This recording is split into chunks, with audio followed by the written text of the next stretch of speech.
to our final happenings on the Hill for the spring 2010 semester. I'm Richard Cagle. And I'm Bryce Dessel.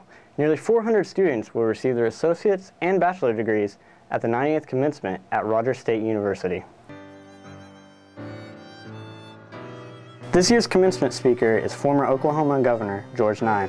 He was first elected into the House of Representatives at the age of 30, and also the first governor to be re-elected unanimously. According to President Rice, former Governor Nye is an excellent public speaker and will have a positive message to give all the graduates.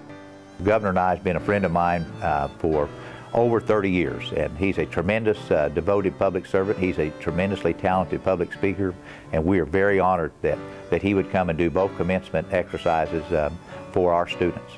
This year's commencement also marks the 9th year RSU has awarded bachelor degrees since being accredited as a 4-year university. Congratulations, graduates. Graduation is an exciting time for students, but it can also be a very difficult time. On such a beautiful day, most students would be outside enjoying the weather.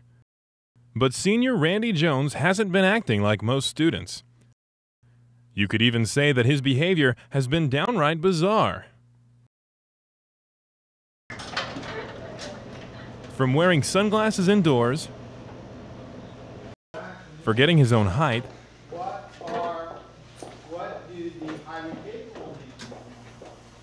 and even developing a fear of elevators. Randy Jones isn't well.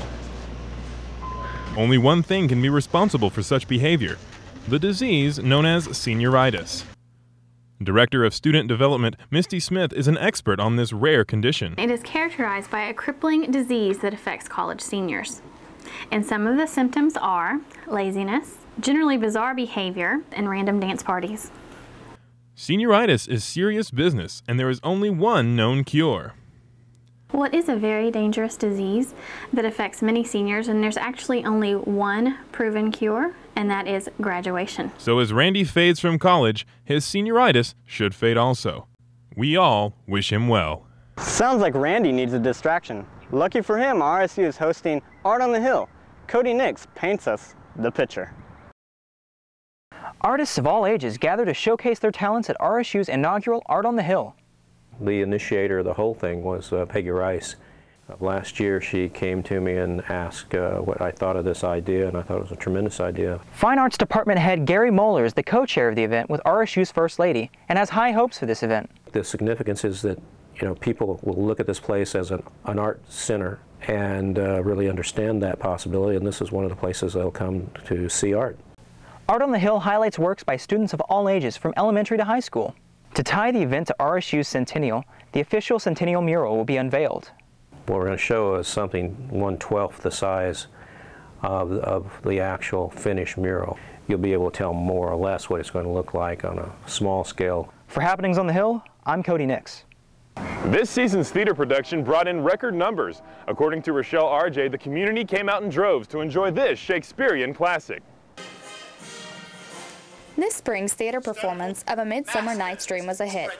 Director and actor Dr. Greg Thompson tells us how he made this version different. What was unique about it in comparison to the other Shakespeare plays we've done is that I went out of my way to make sure that we made this play family friendly and also just plain fun. It's a pity they have no honest friends to make them neighbors. Nay, I can... On occasion, you are as wise as you are beautiful. Due to a record attendance, the play was extended 2 extra days. Out! Sword and wound! The pack of Pyramus! For Happenings on the Hill, I'm Rochelle RJ.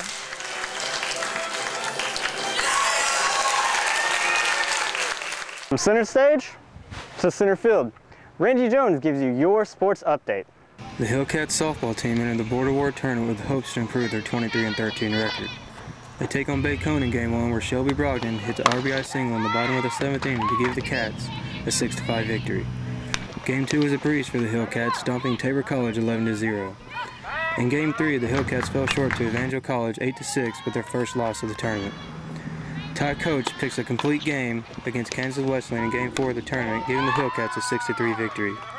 In Game 5, junior Taryn Hernandez led the Hillcats to an 8-0 victory when she hit 2 home runs while pitching a 5-inning shutout. RSU softball squeaked by Tabor College in the last game of the tournament 6-5, improving their record to 28-14. The Diamond Cats take on a 3-game series against USAO after a tough loss to Wichita State. RSU had a season-high 18 hits in Game 1 where senior Zach Hamey went 4 for 5 with a home run, giving them an 11-7 win. In Game 2, Rob Rodriguez hit a walk-off RBI single, giving Grant Cosby the complete game victory. In the third game of the series, the Hillcats were able to hold off the Drovers to a 7-6 victory, where Tyler Garner picked up his 6th win of the season. The sweep over USAO improved the Diamond Cats' record to 21-15. For RSU News, I'm Randy Jones. Thank you for joining us for Happenings on the Hill this semester.